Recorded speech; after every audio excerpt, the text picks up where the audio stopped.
Everybody film this. This is how the national anthem will sound if the vote gets passed. Mark in. Everybody listen to the power of music. Silence. Go.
Just remove that, bringing everybody in. Where's David?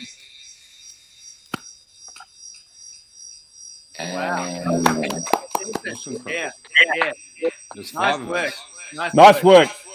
Yeah. What's this fifth one? What's this fifth window? Five? That was that's ASIO. Come on, guys. You're not listening. Don't be on the show. That's for us. The canned thing. But yeah, David, that happened today. I did a speech, and then I met Markian last Saturday, and he said he was going to. I suggested that he does a broken-hearted version of the violin of the national anthem, and he did it in a few hours. Now he was on track to be doing a solo tour, like solo gigs in Europe. He's that accomplished, and now the Melbourne orchestra scene won't touch him because of what he's done, because he's played the national anthem like that on the steps of Parliament. They won't touch him. You're evoking nationalism, and that's the last thing the globalists want. That's right. And yet, they run by cowards. That's why they run by absolute. Absolutely. No, worse than that. And they hate Australia. Everyone who runs the funding body. A bit of help from that guy. Yeah. But David, and Richard, I'm telling you, everybody was crying. It was incredible. I've never seen such a reaction to our national anthem as I did then. I heard from Monica Smith. She said she was crying during that when someone played the national anthem on the violin. So it's, everyone's been saying that. I was crying. I thought I got away with it. I had my sunglasses on, and my son said, "No, Dad, I saw you. You were crying." Saw you. So what we're trying to do is we're calling him the protesters' violinist, because that's what he is, and trying to make the people's violinist. The people's violinist. The people's violinist. That's even better, Richard. And that's what he is. And he's also done Waltzing Matilda. But yeah, he's a great guy. Great guy. Wow. Yeah. And they really, I think it was really beautiful, and it really sums up, I think, the sadness that a lot of us are feeling around this whole tragedy of this whole ugly totalitarian landscape that we're being pushed into, because it really, I mean, apart from the tragedy of people losing their jobs and all sorts of other ugly things going on, of course, it's also making us also incredibly sad, isn't it? To see this. It's so unnecessary. We know it's also ugly and deliberate and unnecessary. Yes. And I thought that beautiful playing really conveyed that. Actually, really, really nice work. Yeah. And it showed just with music, no speeches, no words, just how incredibly powerful music can be, and just one instrument. Very true. Shall we discuss what's happened in the past week? Audio is perfect. Thank you, Scott Dawson. I actually bought a new webcam. Look at that, huh? Very fancy. He's upgrading. Nice. He's upgrading on us, guys. He's upgrading. Watch him. He's He'll be upgrading. moving to Fox News before He's the already rest. too handsome. Don't let him upgrade. He's upgrading his equipment as well. It's called the shake of it. It's called the The shake of globalist funding is coming in. No, guys, you guys talking about that isolation and loneliness that you get to feel. Honestly, if you get a chance, David and Richard, if you get a chance to come in, I mean, it's hard to pick it because sometimes there's only 150 people there and you don't get that same feeling. You just don't, because there's more of a threatening menace from the police. But when there's many people as there was today, I'd say around 15,000, God, it feels good to be human again, have a common cause, common purpose, and it just feels good. It's such that a many good people, feeling. Gamo, that many people, 15,000, you think? 15,000 a day, say David. so. Yeah. Wow, there was one, David. There was two groups. See, because the police have been arresting the instigators. The groups have been setting up, and at one point, the two groups were walking down, and they met each other. I think on the corner of Russell and Burke. It was incredible. It was huge. Incredible. They joined. Yeah, it was like the elves turning up at that. You know, in Lord of the Rings. You know, when the elves turn up at that. You know the names of that. Yeah. It was like we meant to do with it. The orcs, it was almost like we meant to do it, and it wasn't an administrative error. It was like, yes, this is exactly what we wanted to happen. I heard a rumor from somebody. Look, I've been out of touch, but I heard a rumor from somebody that the cops weren't as harsh. And no rubber bullets, is that right? No rubber bullets, boys? No bullets of any kind. Is that because the restrictions have eased, or the Daniel Andrews is easing up, or the police are now kind of like more, involved in what's it called, coordinating these things? What's happened there? I think Dan Andrews is just sitting there going, "Enjoy. I'm going to let you have some hope, and then I'm just going to crush you." Yeah.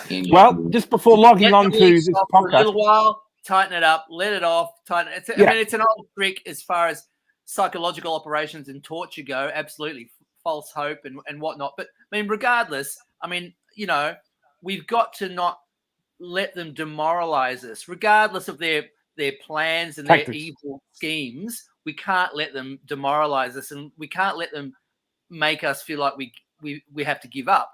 Because the moment we give up is the moment they win, So if there's any way that you can not give up, then don't. Because that's the other problem with these. Well, we're not giving up on this show, are we?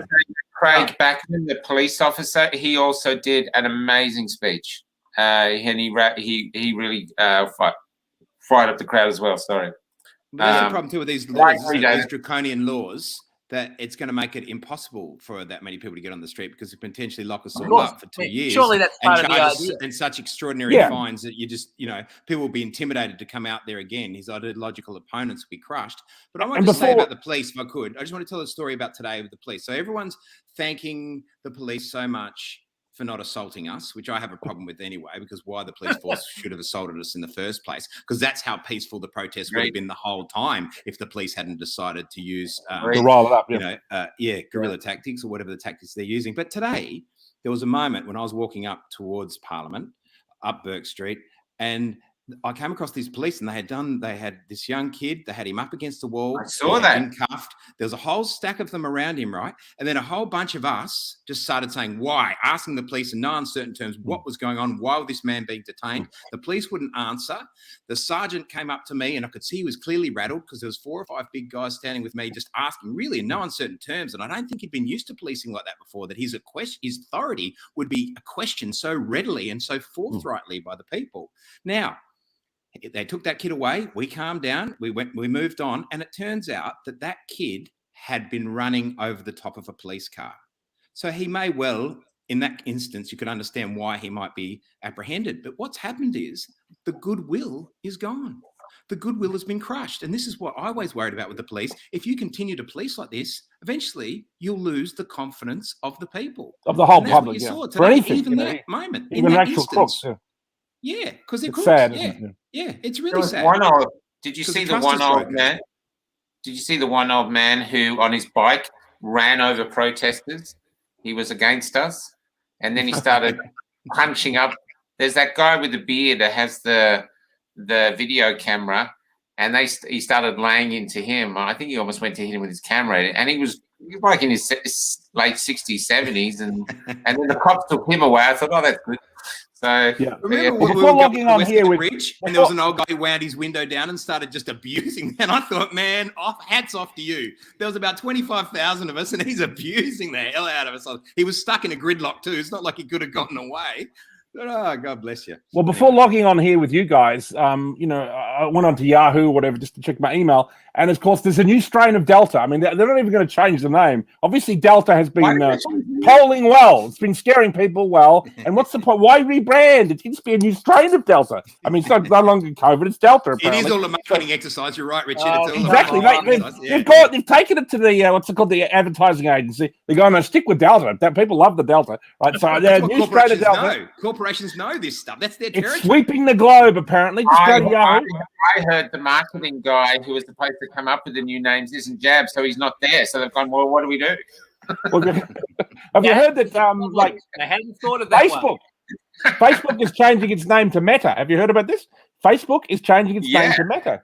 And that's kind of funny because people on the new right often use the word meta as a kind of cryptic word for the new right or whatever. So it's very strange he's changing his name to Meta. Maybe he's a big fan of these groups secretly. I don't know. But anyway, so that's what's happening. Meta, we're going to be on soon. This is going live to Meta tonight, isn't it?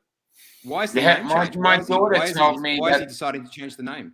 I have no idea. I think because he wants to do the what's it called, the goggle stuff, the virtual reality where you. No. Look, they're gonna. Look. I'm just supposing here. No, think about the name Meta. What does that mean? It means metaphysics. Everywhere. Okay, they want everything. Yeah. They want to do banking. They want to do digital ID. They want to do everything. Right. The name. They're telling you. Mark Mack has called it Delta Skelter. Well, we're in the Delta Skelter now, and do we want to talk about Daniel Andrews and his wonderful new package of totalitarian? Democracy. So off you trot, both of you. Off we trot. Do you want to start with this, David? You've heard about Daniel Andrews' latest plans. Go ahead. Oh yeah. Look. I would say we're a little anticlimactic, obviously, but I want to say words fail me, but I'll try my best anyway. Try your best. I mean, look, what can you say? This is it. This is their attempt to grab it all, to grab the whole house of cards right here. It's obvious, I mean, there are even, I've noticed, I've been scanning a little bit, not that much, but even in the mainstream media, there's a little quiver of doubt here and there. Yep. And that tells you that they're going for the whole dice. Box and dice. Yeah, that's right. And it's ugly. It's unbelievable. I mean, you've even got, obviously, and I'm sure most people know this, you've even got reasonably staid social groups like the Victorian Bar Association and blah, blah, whatever. Coming out and going, what the living Christ Jesus is this monster that you want to birth? It's a monstrosity. I mean, I haven't really looked into the deep details. I don't need to. I know that these people are evil, and I know what their game is. Oh, yeah. David, I just say 2 years. What? So for turning up to a demonstration like you turned up to today, they're 2 years jail with 2 years jail for that. Yeah. I mean, that's Hungary 1956 sort of stuff. Do you know what I mean? That's right. Straight out of the Soviet Union playbook. Yeah. Right. And if it's found out that it was unlawful, it's the whole box of dice, all there ready to go. And if it's found out that it's unlawful, there's nothing you can do. Nothing, no appeal, nothing. No. Yep. And I mean, it's extraordinary too. When he announced it too, I'd just like to talk a little bit about the theatrics of Daniel Andrews, because it's always interesting to study this kind of stuff. Like, when he announced it, they kept this. Obviously, they've been working on this document for probably 2 or 3 months. Then they snuck it into Parliament, I think, a couple of nights ago. In midweek, basically at like midnight or something. And then they read it in Parliament the night the storm hit. In Melbourne. So there's this everything. Like God was clearly unhappy with it because lightning bolts and thunder and everything was falling down. He didn't just give us an earthquake. He sent basically a storm.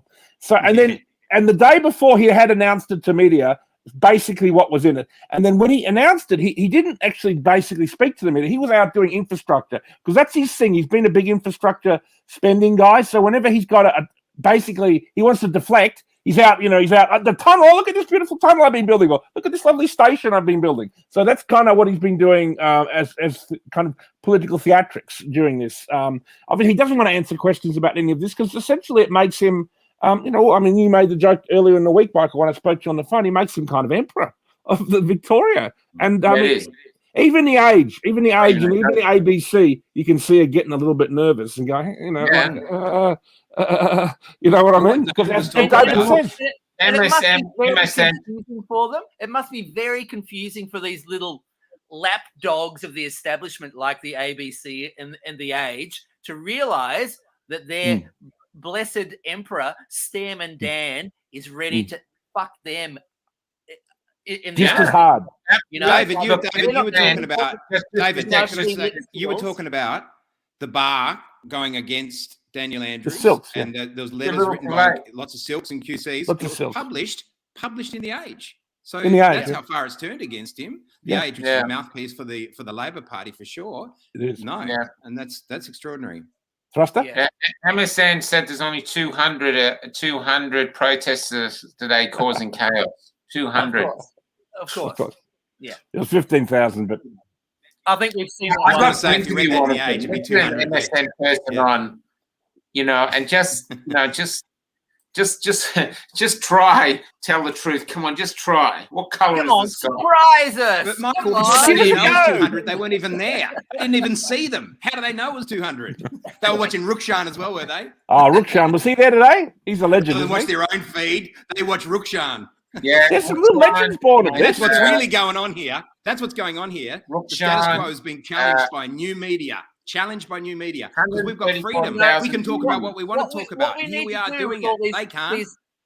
What we need to do with all these harlots that work for the mainstream media is absolutely shun and shame them. If you know any of these harlots, just shame them in public. Just turn your back on them and go, you absolute fucking whores. How can you sell out? Absolutely. How can you sell out your countrymen and your countrywomen the way you have done? You are the worst. You are the absolute lowest scum of the collaborators. You guys, the mainstream enemy of the people. That's what someone who's really upset me.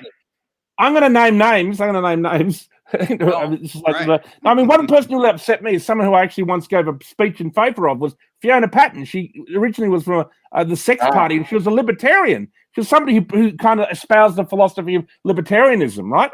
I once gave a speech because it was something to do with, I think, free speech and the Melbourne Underground Film Festival, and she invited me. I gave a speech supporting her. This is 10 years ago. But now she's completely changed now, and I don't know, she's doing some kind of shady deals with Daniel Andrews, and she seems to have been bought or something. And I'm incredibly disappointed. And she's basically enabled all his dictates to go through, and it appears she's going to be voting for this latest, Dan as emperor, thing. How can a libertarian vote for that? I ask you. Because she thinks it's a very conservative bill. That's why. Sorry? She thinks she's it's a very sale to the highest bidder, and she's been bought, you can tell. Yeah, obviously. Did you see that she actually got on, interviewed somewhere, and her supporters were reading out her hate mail, and she just sat there going, "Oh, they all hate me." Yeah. You're a traitor. She actually ran on a libertarian ticket. Traitors. She ran on a libertarian ticket, and look at this rubbish she's supporting. She couldn't get more totalitarian. I mean, prostitute. You actually are a prostitute. David, you're from greeny ground territory. Why are the Greens selling us down the road? Look, I'm going to be really honest about this. I haven't liked them for the last 20 years, really. I feel like they swallowed this corporate cock at some stage. I think they did the deal with the devil, didn't they? They did the deal with the devil where you've got to compromise yourself to get in the big room with the big players, and they did it. Look, they've been sucking corporate cock for decades now. They cannot be trusted. They've fallen for every bullshit bait and switch that's out there. They're not. Honestly, I'm a pretty cynical kind of guy. I think most of these people, it's got nothing to do with environmentalism or any of these things. It's a lifestyle advertising choice. The thing that strikes me with the Green Party is the way that like COVID, the whole COVID agenda is, if you ignore the fact it's about a virus or whatever, you can debate that till you're blue in the face, but it's essentially that what's happened is it's wreaked economic destruction on this country, and it's also, caused great trauma to people. And if you look at what, basically net zero is going to do, it's very similar. Wreck jobs, cause, people great trauma, and then so it's all for a good cause, though. It's like, for your safety, for the environment. One of the things I honestly hate about that sort of Greens voting demographic is they're so selective in their empathy.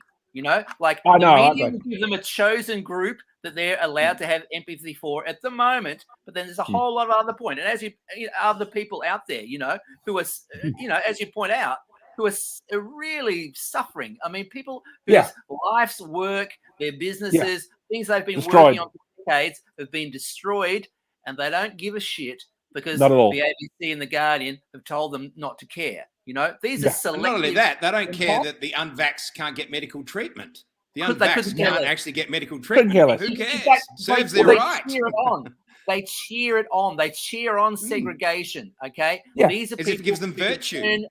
They can turn empathy on and off. Okay. There's something wrong with and that's a sign of a psychopath or a sociopath. I think what the real problem is, we haven't been allowed to notice. We've all noticed it privately, and no one's ever spoken about it and talked about it and said it out loud. And I think that's the greatest thing about being involved with this show is let's talk about it. Let's bring it to the table and have a look at it and ridicule it. I can tell you, and you're probably in the same boat. Absolutely. I know a raft of people who have lost their jobs in the last 2 weeks. Okay, Me too. We just have a question here. Michelle Butler, sorry. Guys, I encourage you to get onto LinkedIn. This show isn't allowed on LinkedIn. They evaluated it. They said, no, this is not LinkedIn. Not just the No-Go show, the entire Cafe Lockdown show. Now, while we're talking about corporate greed, we're going to do an ad for donations because here we go. This show takes a lot of work. At the moment, we have no sponsors. Damien and I are making. Damien and I are making a bit of money from donations, which we're really grateful for. But in order to keep going, if you get some more donations in, that would be terrific because we're really enjoying doing it. And today at the march, the response was overwhelming. The most beautiful moment of the march was, I'll bring it up here. Was this gentleman who approached both of us. Let's see, 2 secs. With me is because I'm Mind Tech. This man is Paul. He's a farmer. He drove 4.5 hours to meet us because he said basically he's been finding very difficult. He's almost on the edge, and he wanted to come down and meet us because we lift his spirits, and that's his grandfather. And so he joined the march. It was almost teary meeting him today. So that's his grandfather who fought in the Second World War, and that's why he was there. Yeah, but the support to myself has been overwhelming. I thank everybody for. Because there's that guy who obviously has a real love for that man. He's walking around with a photo of him, and he's driven 4 hours to be holding that 4.5 hours protest, and must have a real love for the shrine. No problem, no issue whatsoever with the protesters being at the shrine. As a matter of fact, fortified by what we were fighting for, being something akin, at least, to what his grandfather had fought for. And that's no patriot had a problem with you. And that's also what really hurts the mainstream media, because underneath it all, they know it's the truth. And what they're talking is absolute. No patriot had the slightest problem with the demonstrators going to the shrine. Everyone thought it was appropriate. The problem was they're angry. Is that the fact that they're going to have to fire rubber bullets at you and shut you down, and that they're going to look bad. That's why they're angry. They're angry because they know how terrible it's going to fucking look. And it did look fucking terrible. And that went all around the world, okay? That broadcast to every Australian, anywhere, any Australian in Hong Kong, an Australian in New York, everyone can see, our country is turned against its own fucking people. I mean, really, that's what's going on. Over a virus that gets like 0.006 or whatever it is, it's ridiculous. It's patently ridiculous. I'm going to call it what it is. We all know this. Let's just put it right out in the open. It's a plot. The whole infrastructure. Just checking it works, David. Are you trying to say something? You're cranking up to something. I just asked you today. You're going to get kicked off before everyone can donate. All right. It's so obvious, mate. All right. Look at I'll get back in my box. No, run for it, David. Come on, it's the No Goat Show, isn't it? What do you put your goat? I'm laughing. I just saw a goat. What's going on here, Michael? And you speak freely. Go ahead. Go. Look. We all know. Sorry. Oh, yeah. Oh, he sold out. He sold out. He's got a new camera. He's driving a new Porsche. Oh, mate, it's unbelievable. Go ahead, hands up. All right, keep those hands where you can see them. All right, David, go. Well, come on. Go ahead, David. Well, we all know here, but let's just put it right out in the open. The whole political and media infrastructure of our society is ranged. It's pointed against us. Okay, they've all been compromised. They're all blackmailed. They're all compromised. They're all corrupt, and they're at war against us. Okay, the people. We know. Come on, we know. We might as well just be realistic about it. That whole infrastructure is illegitimate and is being weaponized against the people. Okay, that's the scenario. We have to face it. Everybody, you've got to come to the protest, mate, because you can say that to the police, and when you say it to them really honestly and articulately like that, they just look down because they know it. They know. Full well that's exactly what's going on. The whole thing's a mockery, and we're not going away. We're just going to keep coming and keep coming and keep coming because you're living on a sack of lies, Daniel Andrews, a sack of absolute bullshit. Yes. I said today, and everybody gets it. I started this speech today. I won't say the whole thing, but I said Melbourne is now an apartheid city. And a short time, and thanks to fear, that's where we are. A short time ago, when we mentioned that we were on the same slippery slope that Germany was on in the 1930s, lots of people were scoffing. And I said, well, if this bill gets passed, we'll be skiing down that slope. And every point I hit, everyone got it. So everybody knows that we are under attack.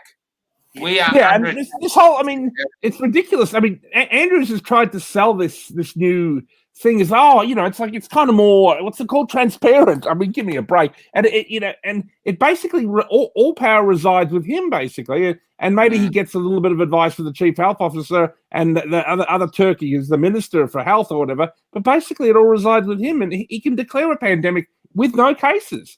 And he can arrest people. It's extraordinary. And as I said, it takes a lot. As you were saying before, David, it takes a lot for the Silks and the Bar to come out and speak out against something. And they have, for God's sake, because this basically gives so much power to one man. It's unheard of. I can't believe, again, like with the Belton Road, the federal government, Scott Morrison and these people up in Canberra, they've got to step in and say, no, this is... You can't go ahead with this crap. Scott who? Sorry, Richard, Scott who? I know. Well, he's our prime minister, apparently. You wouldn't fucking know it. I'll tell you that much. The Liberal Party's supposed to be libertarian, for fuck's sake.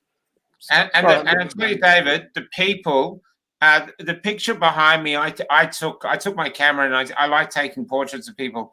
This man, that was his face after Mark Ian had stopped playing the violin. And he just looked over me and he let me take the picture.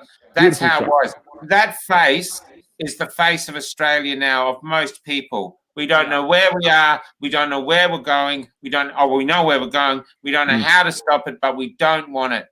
That I think I don't know his name. Please contact the show. But it was a beautiful shot. But that is where we are now. Yeah, and everyone gets it. Yeah, I think your point's very good. This fellow here, look, he does. He represents the way Australians feel today. You can see it in his face. We know that it's fucking grim. We know that it's dark. We're not going to give up. We know they want it. That we know if this thing is designed to demoralize us and break us. It's clearly a psychological operation. This is self-evident, I think. And that's how Australians feel today is the face of that fellow right there. I think, your point's great. It sums it up really nicely. Yeah, that's right. You can see the crowd, and he wasn't alone. There was just loads of people, but I just happened to be lucky to capture him. But that's it. And the other thing too is I forgot. I'll come back to it. Someone. Yeah, fair enough. There's a lot going on, isn't there? Yeah, there is. It's been a hell of a week, isn't it? Every day or every week produces a new outrage. Nightmare. Every day it's like, oh, what the fuck? No way. You cannot be serious. Oh, yeah. Here we go. Yep. There's Absolutely. another great Andrew's speaker today too, announced, wasn't there, Andrew's Michael? announced that there's not going to be any more lockdown. The highlights of the week are the ones that made you go.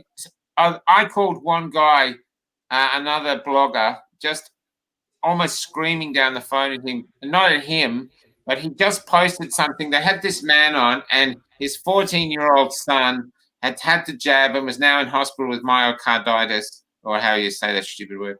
And he's saying, yeah, but it's okay. It's a well-documented, rare reaction. He's well looked after, and they know how to deal with it properly.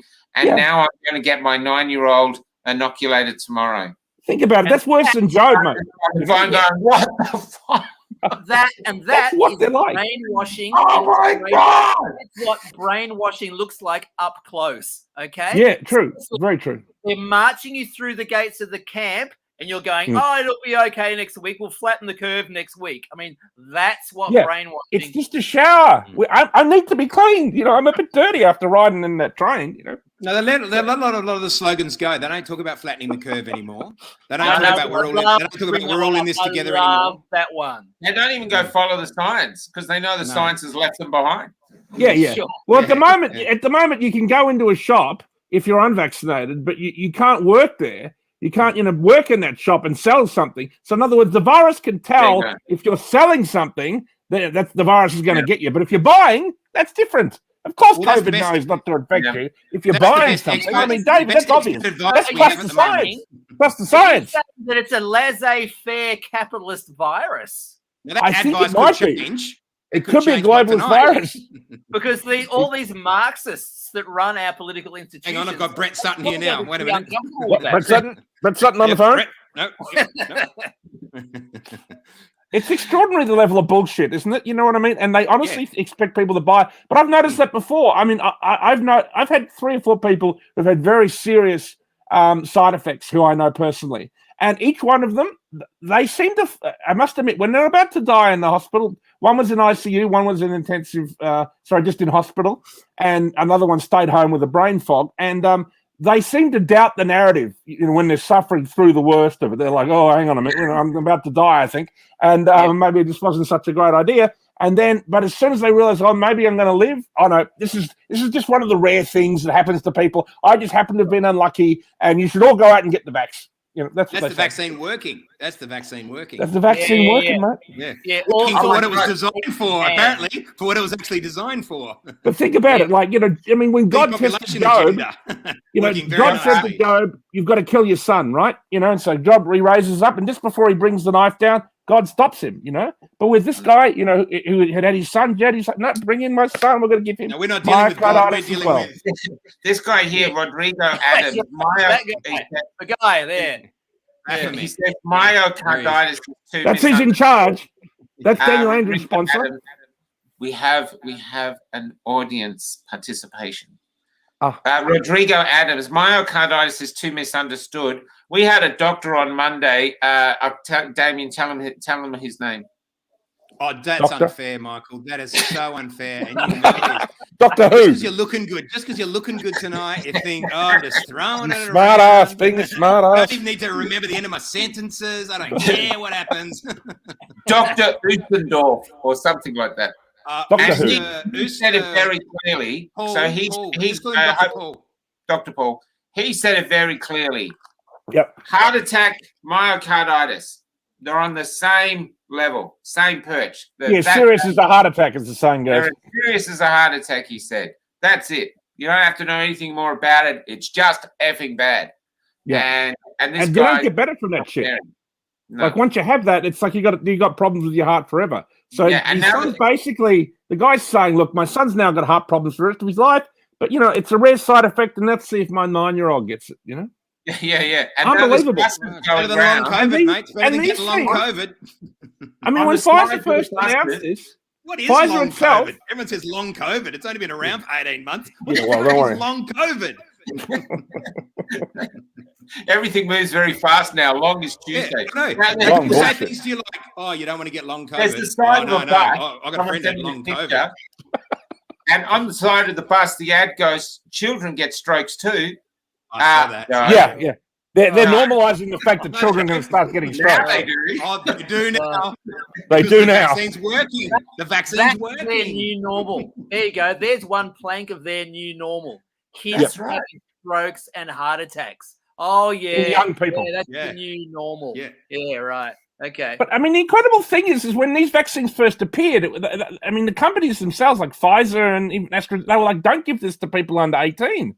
But then, 8 months later, it's suddenly, it's okay. The vaccines haven't changed, okay? They originally said, whatever you do, don't give this to people under 18. Literally, they were like saying that. But now it's like, whatever. No, definitely give it to them because we've, basically euthanized a lot of you, and so we might as well go for the kids now. Sure. And I mean, as we know, to the best of my understanding, these drugs are in trial until 2023. I mean, that's what I know. Reading come everywhere. on. I mean, come on. Yeah. It's what it is. Come on. Get in early. Now, it's insanity. It's insanity. We've been sucked into a vortex of absolute insanity. And insanity. But it's insanity from the institutions you think are going to protect you. That's what's exciting. Yeah, so now you're really isolated and left alone. There's a great video I sent to Michael just before this, and I can just repeat what it says. It says that never in history have elites cared about the health of poor people or people under them. And then name one instance where the elites have ever cared about the health of people in the middle class or the lower class. Never. They never have. So they aren't now, she said, okay? So this idea that the elites are so concerned, they've got to rush this, and the way that they've been coercing this, and it's not because they care, okay? You've got to get that into your head because there's never once been a historical antecedent where that has happened. They don't care. They're just pretending to care. Look, if you want to know that they don't care, when they knew asbestos caused cancer, what did they do? They took ghouls out of it. Yeah, sure. Of course. I mean, look, I know I've said it before, but I think it's worth repeating honestly. Look, people, look at the 20th century. Create an overview. Create a summary of the 20th century. What do you see? You see governments murdering people. That's the history of the 20th century. It's not often their own. Mao, blah, blah, blah. No, it's structures. Mao killed his own people. Stalin killed his own people. Yeah, no, but I mean, on the larger scale, it's 60, 80 million people, 100 million people. I don't know. Nobody knows the exact number. The opioid epidemic in America.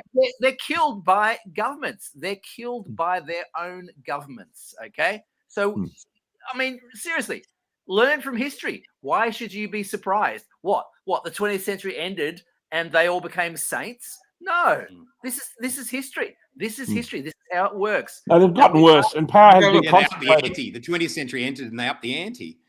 Yeah, exactly. Yeah, it was game on. They have. I mean, the elites have, what's it called, consolidated their power, and 100 people own just about everything on the planet. Now they've clearly decided it's time for the useless leaders to either go or be severely controlled. And that's what the game we're playing now. I think it's like Monopoly, though. I mean, if you play Monopoly, there's no way you can play Monopoly without someone ending up with all the properties and all the money. Yeah, always. You just can't do it. Yeah, it's just eventually that happens. There's no. You still got I've always had a great. Still got to go through the motions. I've always had a great Monopoly strategy. I've always had a great Monopoly strategy. When you're losing a Monopoly, hang on. When you're losing Monopoly, it's a very important strategy. I want you all to remember. You're getting there, and someone else has got everything. You upset the fucking board, mate. You kick the board over, and that's that. And that's what we need to do right now. It's time to kick the fucking board over. That's right. That's right. They won't let it into Parliament. Bang, bang. You got everything? No, you don't. No, you don't. Yeah. Now, I've heard the other thing I've heard, I don't have one, so you can come and check, but apparently fake things are rife, fake passports are rife. A lot of people have been telling me they've been going to cafes and restaurants and even challenging the waiters when they ask, and the waiters just go, okay, and back off. And but apparently on November 24th, they're rescinding the unvaccinated right to go into shops, and we're back in the naughty corner. Well, think about that, Michael. It's obvious. I mean, at November 24, COVID understands then that if you want to go and buy something, that's the time it could affect you. Because maybe that's when Delta's for a month, for a month to leave you alone so you can get your supplies for Christmas and everything. But after that, it's obvious that it would then take you. I mean, that's trust the science. Well, that's the best expert advice we have at the moment, Richard. Yeah. Thanks for that. That's very illuminating. Yeah. Thruster, what do you think of all this craziness with dates and this and that and in and out, Oh, they're just toying with us. They think we're mice and they're cats toying with us. I don't believe any of their shit. I don't believe any of their numbers. I mean, honestly, I don't want to get us goated, but I don't believe a fucking word of any of this shit. No, the other thing they said, Damien, you brought it up. The guy said so many people had died the other day or something, and they wouldn't announce how many of them were vaccinated or partially vaccinated. They wouldn't announce it. I think the assistant show wouldn't. Yeah, he wouldn't. He said, "We've got the data, but we're not going to announce it." 25 people had died. They had the data on how many were vaxxed and how many were unvaxxed, but they weren't going to announce it. Since when? Oh gosh, has that been the case? I wonder why. That's a real brain teaser, that one, isn't it, eh? I can't possibly think. That was the best expert advice they had at the time, David. Real brain expert advice. David, that said, though, I have to say that in the marches, the Australian spirit is so alive. The people today... Great. Honestly, I urge you to come along just to refill come down, David. We should go to one of these bloody things. Let's do it. Just to refill your soul. Well, you'd be known, David. You'd be very popular. People are always saying you're hilarious. So, but honestly, it's just lovely how people smile at each other. They shake hands. They this. Yeah. I mean, Damien and I, for all the marches we should have been to, we should have died of COVID like 10 times over. And we get together. Have you had so much of it? Have you had so much? There's a problem. Might die in the stream of COVID. The ratings would just skyrocket. Don't give them ideas. Don't give the cabal ideas. Might infect you. If that happened, we'd actually get corporate backing. Soros would back us. Yes. This is what can happen. This guy actually dies in the middle of a stream. Daniel Andrews is watching this. He's a secret fan, you see. He's like, hang on a minute. Damien Richardson, that's a good idea. We can infect him.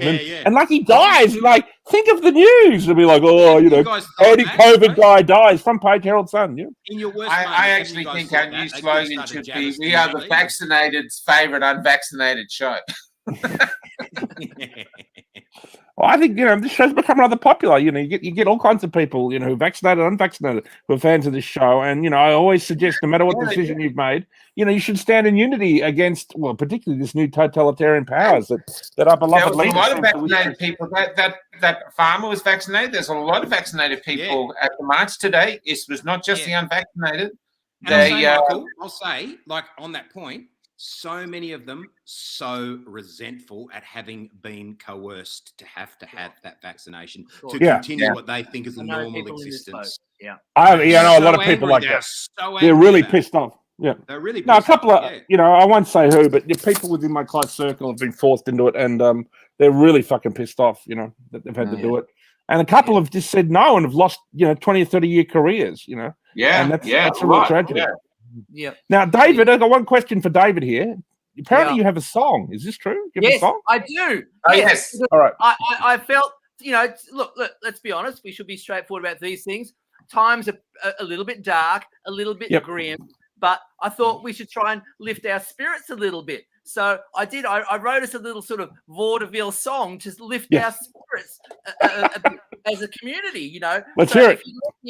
Let me break into song. It'll just be a cappella, and let me get to the end. I thought, let's all hold hands around the campfire. There's not much chance of getting to the end. I'm not even going to let you finish this sentence. I'm not even going to let you finish the preamble, mate. Oh, shut up! And we've already shut up. You come on the show, you say the same thing about history every time, every week. Just bang on. So here we go. All right, something uplifting, something cheerful. You have the floor. Something that we can sing amongst ourselves when times are grim to lift our spirits. Here we go. We're all off to the camps today, camps today, camps today. We're all off to the camps today. Hip, Hip hooray. Hooray! Little Mikey's got a question or two. Question or Question two. or Just a two. question or two. Or two. Little Mikey's Little got a Mikey got question a or question. two. Off to the camps, I say. Naughty Damo once had a flu, just a sniffle or two. Naughty Damo once had a flu, off to the camps today. Tricky Dickies had a scuffle or two, a Facebook blue, an indiscretion or a few. Tricky Dickies caused a bit of trouble or more, off to the camps today. We're all off to the camps today, hip hooray. Camps today. Run in. Camps today, hooray. Hooray. You find yourself in a little picklehem. You might just need a little holiday in Mickleham. In Mickleham. Stem and Dan, I'm your number one fan. Hunchbacky little Danny, Hunchbacky Dan, I'm your number one fan. I beg you, please, please don't send me to the camps today. I'll do anything you like. I'll sing a little song, do a little dance, anything you like. Please, let me go free. All I've got to say is this lot of troublemakers around me, they're all off to the camps today. There it is. Thank you, David. Well done, David. I went missing for most of it, so I got no I hope idea that what was it was. uplifting for you all, okay? Yep, very uplifting. I guess we dropped out should of start Australia. thinking of some songs for the camp, to be honest. I think, you know, Well, we've got that's to. right. I was hoping to get some sort of funding for a regional tour of camps. You know, I've started working on a show, COVID 1984, the musical. You know, I'm hoping to do a little tour of these outlying communities, like there's one in Mickleham and a few others around the place. We should all go visit Mickleham now because I think we're allowed to do it. We've Nothing been stopping us Can I- going there and, checking it out. Can I just pose the question? Do you think before this happened in Mickleham, they were actually saying, no one knows where we are. No one knows we exist. What can we do to put us on the map? Yeah, definitely on the map now, No, but- Mickleham. We're on the Can map now. Can I just say, Everybody knows it. No, there'll be no singing anyway at Mickleham because it'll be pantomime because I'm sure they're going to have our tongues cut out. So I'm sorry we won't be singing. Oh, that's nice, Damo. Thank you. That's really uplifting, isn't it? It's the National Centre for Resilience. It's not a concentration camp. It's the national. It's where we're resilient. There, we all get to be very Absolutely right. resilient. And I'm writing that on the arts grant funding application. Absolutely. Be resilient. For your resilience. Resilience. So hang on a minute. I got a question. I got a Resilience. question for the chorus. Andrew said that we're not going to have any more lockdowns. Then what the hell does he have this new legislation where he can declare a lockdown? You know, if someone sneezes in Singapore. For And lockdowns. you believed him. Well, I didn't, but I'm just saying. I mean, Needs the it for lie lockdown. is so blatant. He has a little track record of being a lockdowns. little bit fuzzy with the facts sometimes. I've If there heard was that about only Andrew. one reporter there who said, do you have your fingers crossed? Dan? Hmm. Yeah. Fair point. Deary me. Yeah, Wow. look, it's resilience camp, re-education camp, time away camp. I don't know. Basically, Fun with camping. know. You know what I mean? Yeah. It's all very camp. maybe, Look. You know, we can. well, look, we can actually can all find sprinkle a little bit of showbiz stuff. I mean, look, just because you're in a camp doesn't mean you can't enjoy yourselves. Okay? Carry on up the Khyber. Clearly you know? not. Carry on Clearly camping. not. Carry You on can- camping. I reckon they're going to put us all in the same room. California. I reckon they're going to put us all in the same room somehow. Even if we start out that way, I reckon they'll say, "Come on, you're out, Richardson. You're out. Get out." Yep. No. Yep. Old Thrussel, Wolstencroft down the back. Griffith out the front and center.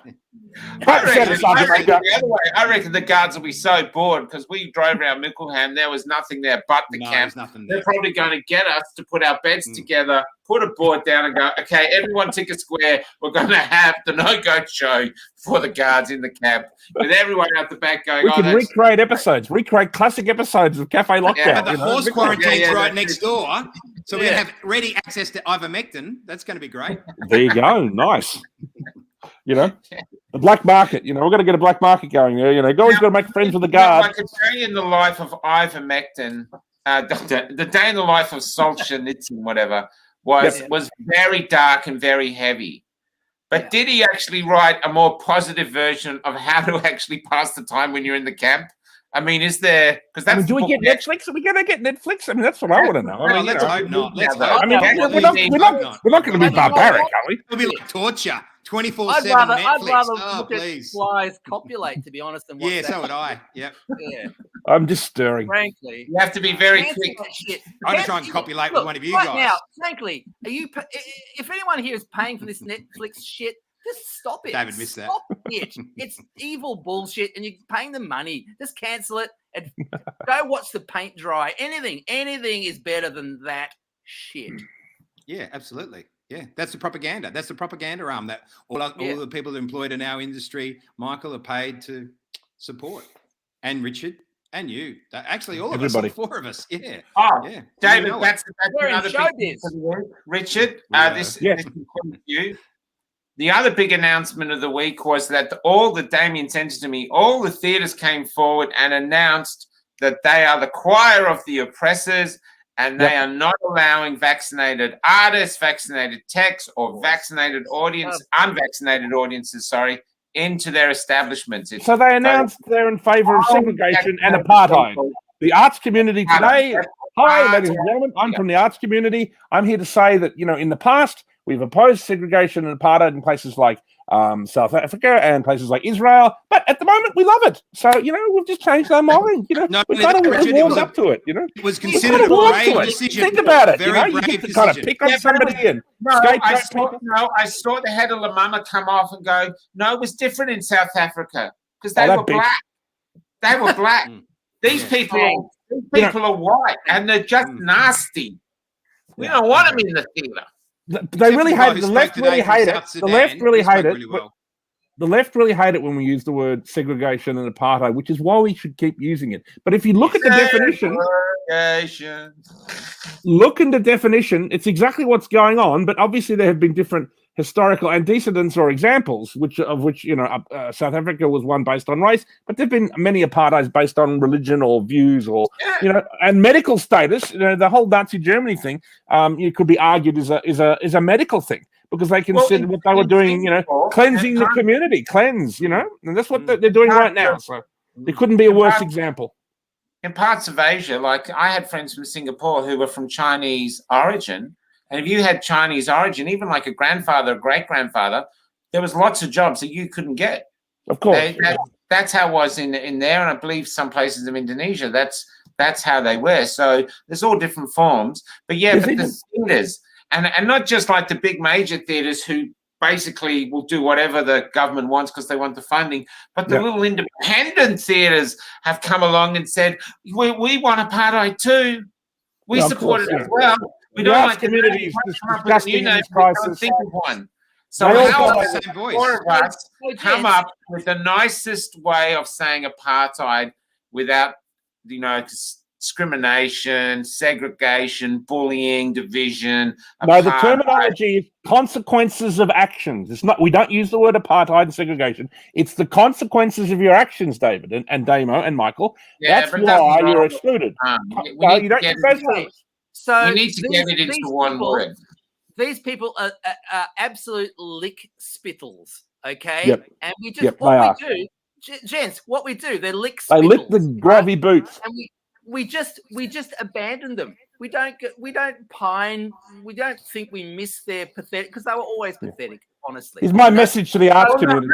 I don't think so. I think we abandon our parallel society. We build our parallel society. We get rid of them. Yeah. They're useless. We have no choice. Collaborators. They're traitors. We've got no choice.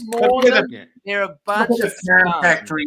When the Pram factory started, that was anti-establishment. You had real anti-establishment art.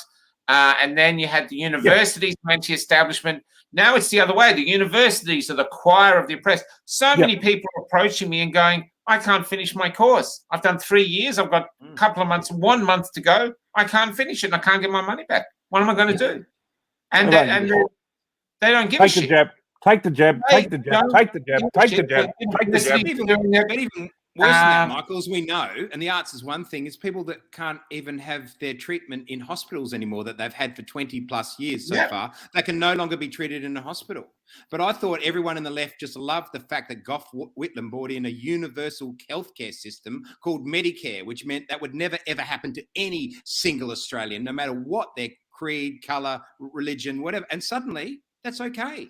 Well, how does that happen? They've actually missed Morrison, Scott, whoever you I are. think the new left for about 10 years has had a kind of dark wish for totalitarianism in its heart ever since Occupy Wall Street failed about 8 years ago, when it embraced all this crap with identity politics, with what's it called, intersectional politics. They knew where this is going. They know this is like the Cultural Revolution in Red China. So they knew where this is fucking going. They've wanted it, and it's like there's always been an element of the right that actually is truly fascist.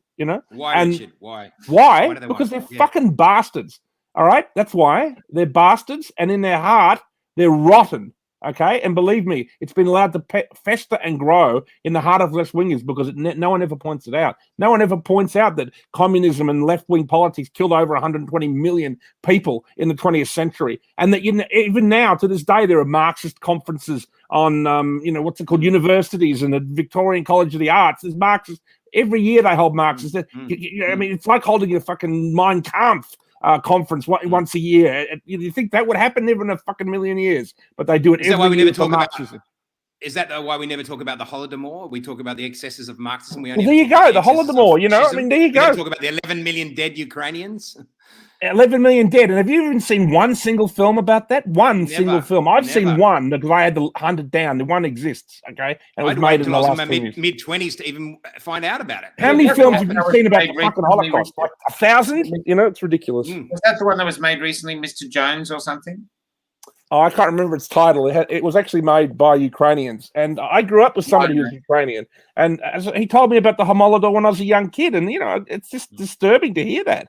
It's so the horrible. Establishment is basically still very sympathetic to Marxist ideology. Absolutely. And if Marxism has never been tried properly, that's always the thing. It's like, next time it's going to be okay. Next time we won't kill 50 million people. It's like, that's why all the institutions have to call us fascist. They have to call us fascist. Yeah, that's always the thing. The only option they've got. David?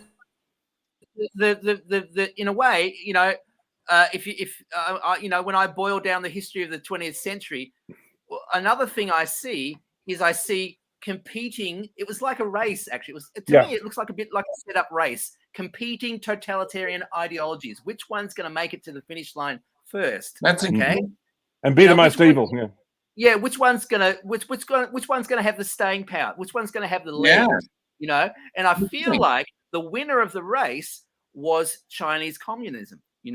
So now because they got wealthy and they kept control, and they stayed in power.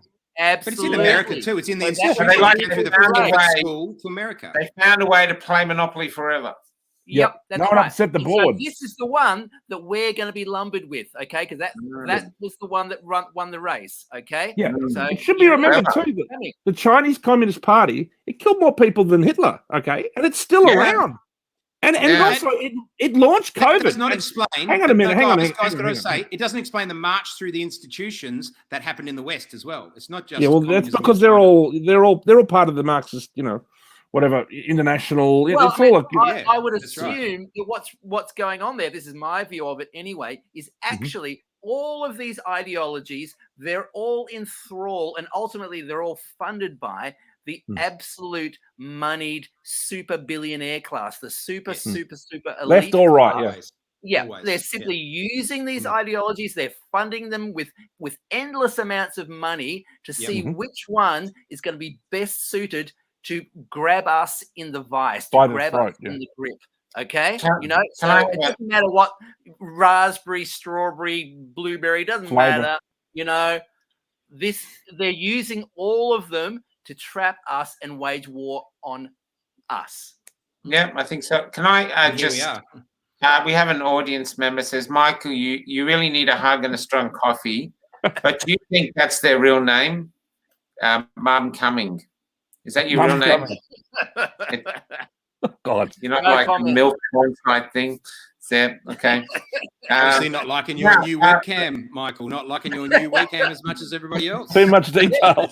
Hey? Yeah, I can see all the cracks coming, mate. All the cracks, all the crow's feet banging out a little bit more than usual. There's, I want to That's get my back last show to, anyway. That's great. Big nice knowing you.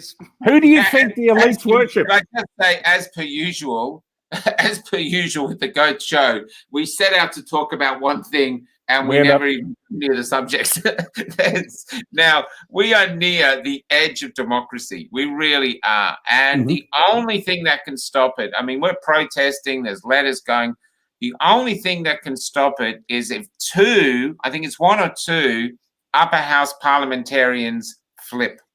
And that Monica Smith, if you're out there, Monica, Morgan's coming on next Friday. Flip the Monica. She wants us to approach the Labor politicians and try to reach one of them. The Green Party, I just don't understand.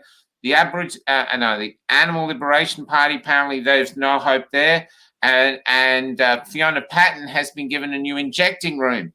And For herself personally or for other people? Both. It's a Botox injecting room. And I see. and so Useful. but yeah, and so that's where we are. That's how close we are. Literally, if we can't figure out how to get two politicians to change their vote and cross the floor basically in the next 2 weeks, then by the 16th, democracy in Victoria is finished. Kaput. That's the truth. Kaput. Dead and buried. That's astonishing. It is. It's astonishing. And that's why But that man looks like that. I have other images from the thing too of people crying. That's why that violin music resounds so well, because people can feel it. It's like someone Flipping playing away. on the Titanic as we're sinking. That's how it is. That's how dangerous it is. And so, David, what do we do? We look at the history of the 20th century. Anyone off the street to say that. No. I said it before. Mother professional. Start simple. Start simple. Do the opposite of whatever they want you to do. Always do the opposite, okay? Take to the streets, form networks, find people who you share values with, meet, coalesce, argue, fight, march, do everything that they don't want you to do. Do not give up. Do not be demoralized. Do not be afraid. These are the things they want from you. So don't do it. Don't believe any of their numbers. Like, don't believe any of their propaganda bullshit. I mean, I was having an interesting conversation with somebody today who's been at some Australian vaccination register website place, actually combing through the numbers, who said all their numbers they're announcing in the media are bullshit. It's all just about nudge. I don't know if you've heard, in the UK, the UK government has a unit called the nudge unit, which is like their psychological, it's basically in the open. It's their psychological operations unit. It's called the nudge unit. It's to nudge popular opinion. It's to move people's opinion in certain directions. I'm sure, of course, we have the same things here. You know, all these numbers are inflated. You know, this person I was talking to said they'd looked at all the raw numbers. It looked like about 50-50 roughly of the population had been stabbed and 50% hadn't. That's what the actual numbers from the government website look like. So don't believe their numbers. Don't think you're in the minority, because you're probably... You mean for Australia? Is that for Australia, David? Or Yes. This is for Australia. Yeah, they claim 80-90% are vaccinated, but I don't believe that for a fucking second. No. Don't believe any of their bullshit. Come on, there's a lot like there's been a big storm and the power is still out in lots of places. And I've heard the rumor is because they don't have enough workers because the workers aren't there. Yeah. This is what fascism always does. It always runs the economy and the society into the ground. Well, it can't work with Because truth nothing either. happens naturally. Well, that's it, because it doesn't work with truth. You're right. Yeah. It can't work with truth. So if you want to move forward this economy, you've got to get used to hypocrisy and you've got to get used to the lies, because the truth, it cannot exist with the truth. It can't do it. No, it falls apart. Yeah. And it eats itself. Historically, totalitarianism always eats itself eventually. It's true, yeah. Okay? I know they're trying to defeat this with technology. I know that they're trying to pull some occulty kind of transhumanisty crap, you know, artificial intelligence. Yeah. Yep, all this stuff. They're trying to outwit, because they know the history as well. Don't worry. The bad guys know the history as well, okay? And they know their weaknesses, okay? And one of the biggest weaknesses is that totalitarianism is not sustainable. It eats itself evenally, okay? And they know it. I don't know if this helps, but I'm going to be on the steps of Parliament all week. I was all last week except for Friday. I didn't think Friday anyone was there because they all got blown away. So we will be there on the steps of Parliament. There's even some talk of actually going outside, like Fiona Patton's office or the Greens office, and bringing it to them to make them feel uneasy. That's what I heard people saying. That's what a lawyer friend of mine said. What about to an do. office? There's a guy who's got an office in Mulgrave. Anyone think about going down there? Mulgrave? Is that the animal liberationist? No, I think it's Daniel Andrews. One Daniel Andrews got an office. Daniel Andrews, yeah. Cafe Lockdown Live. Yeah, from out the front. You can do that on your own, boys. Come on, brother. That'd be great. Especially if it's a nice warm night, you know, a couple of lights. I can travel. That might be a one-way ticket to Mickleham for you two. So we're opening it now. It's already stamped. That's right. So are you asking us each of us the question? You know, is this the end of our? Yeah, Richard, yours, David. Well, what do we do? I don't know. I mean, move to Queensland. That's one possibility. But I mean, I think you know, run away. As they say in Monty Python, run away. No, I mean, I think this is a tremendous opportunity to actually fight for. I mean, as I've said to some friends, we're in a war. This is a war, ladies and gentlemen, and the elites have come for us, and they're using their stooges in the form of Daniel Andrews. And it's not just like it's only happening in Victoria. We just happen to have been blessed with the biggest stooge there is, you know, to use a show from Paulie Fenwick's Fat Pizza, which is a show that I love. This stooge is, you know, out to get us. And obviously, you know, he claims that this is all over. But, I mean, why does he need all these extraordinary powers? And you can see in the media they're already pushing the new strain of this, that, and the other. So I think it's a tremendous opportunity to stand up. You know, I mean, many of us, my own grandfather fought the RAAF, and you know, he fought for something that you know, was important to him, and fought the Japanese. So I think we're fighting the globalists through the stooges, you know, who they've sent to oppress us. This arsehole Andrews and his apparatchiks of you know, global communism, the global commo world.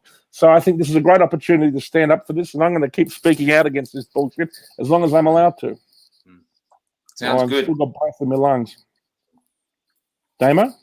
Yeah. Well, I'd say what I found out today was people just kept coming up to me and Michael, I know that, and just said, guys, can you just keep doing what you're doing? Because I was at a really, really low ebb. I didn't know what to do, where I was going. And suddenly I found this little show called Cafe Lockdown. And you guys have really given me hope to continue on, to continue moving forwards with my life. And that's overwhelming in many respects. And I feel humbled, and I don't feel qualified. But at the same time, I tell you what, Daniel Andrews is not having the laugh like we have had tonight, guys. And people feed off that. You can feel that. And that humor and that bonhomie and that good spirit that operates between the four of us. We don't even know each other that well, but it's there because of the circumstances, and other people are tuning into that and feeding off of that energy as well. And it's the greatest thing we could ever do, and just to ridicule the whole absurd regime because it wants us to believe ridicule the shit out of it.